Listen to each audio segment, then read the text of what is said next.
Hi, this is Kim Guzman. I'm going to be teaching you how to do this honeycomb Tunisian crochet blanket. It's called the Honey Sweet Baby Blanket, available on my website. And this is all one color. I know that the shadow, see, it's one color. The shadow makes it look like it's two colors because these poofs of the honeycomb stand up quite a bit and it's causing a shadow here. Now, what I've used for this project is 3 skeins of Red Heart with Love in the color Lilac. Alright, for this project, I'm using a Denise interchangeable hook, size L. It comes with cords that you can attach for any length. And you'll need a cord about 1/3 the length of the project you're making.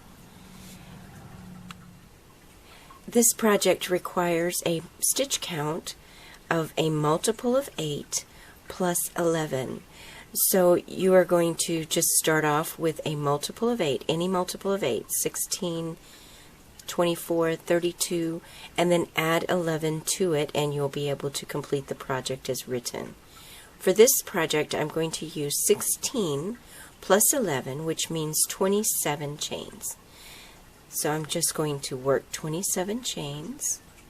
1, 2, 3, and when we come back I'll have my 27 chains.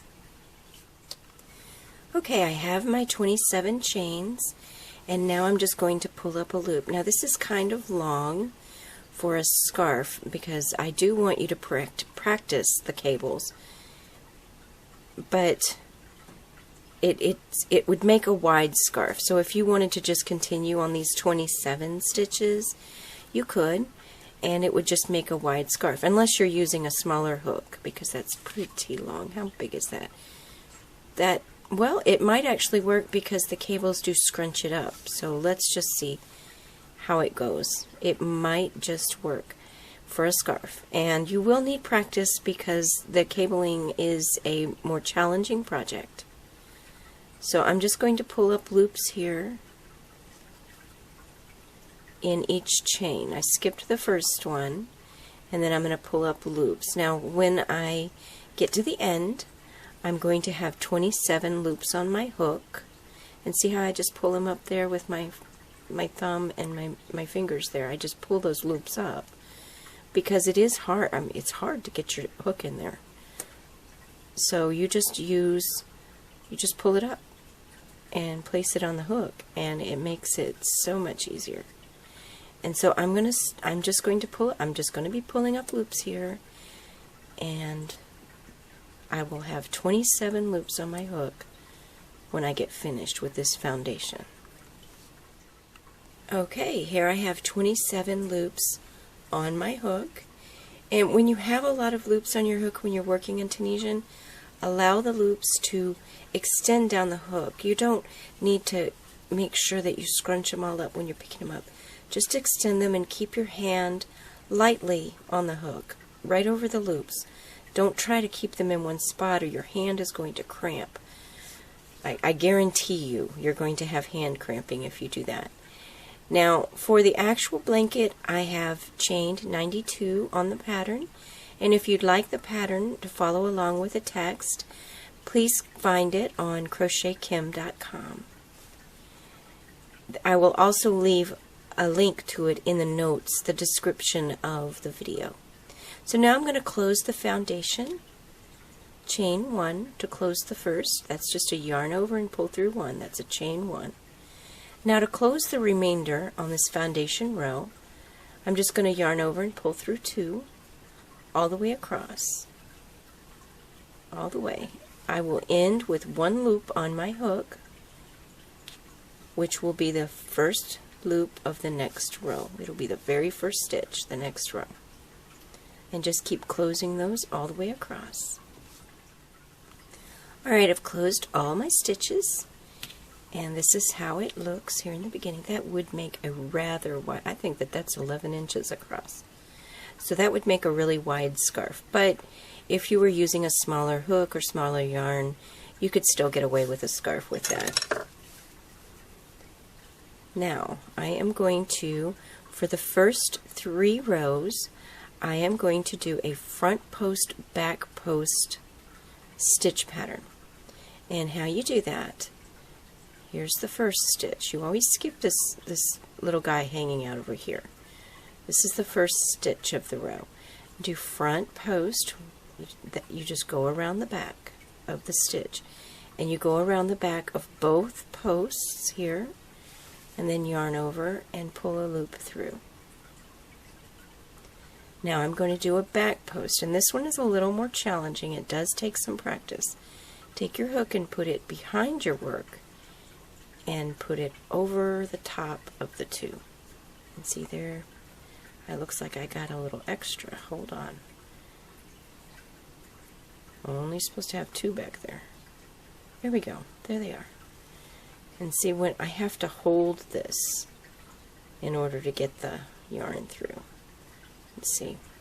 Now I'm going to do a front post. This makes the stitch pop out to the front, and a back post brings it into the back. And see, it's especially challenging here on the first row. But that's to be expected. The first row of anything is usually pretty difficult. And then front post and back post. Now you're going to do that all the way across the row until you get to the last stitch. If you're new to Tunisian, please count your loops when you're working on them, because sometimes it's really easy to miss, especially the last stitch. So just do front post, back post all the way across until you get to the last stitch. Now here I'm at the last stitch, and what you always do with the last stitch, unless the pattern instructs otherwise, is insert your hook so that you go under 2 loops here. That's called a knit stitch usually, but you have to go under 2 loops. If you don't, it will cause a loopy edge, and because that stitch looks different than the others, it's very often missed, and that's why you should count your stitches just to make sure that you've got it. Now to close this row, and this is row 2, chain 1, pull through 2, and again, and again, and do that all the way across until you have 1 loop remaining. Now that I've closed all the stitches for row 2, rows 3 and 4 will just be a repeat of row 2. So you just start off with a front post, and then a back post, and then you'll just repeat the same thing all the way across, same closing, for 2 rows.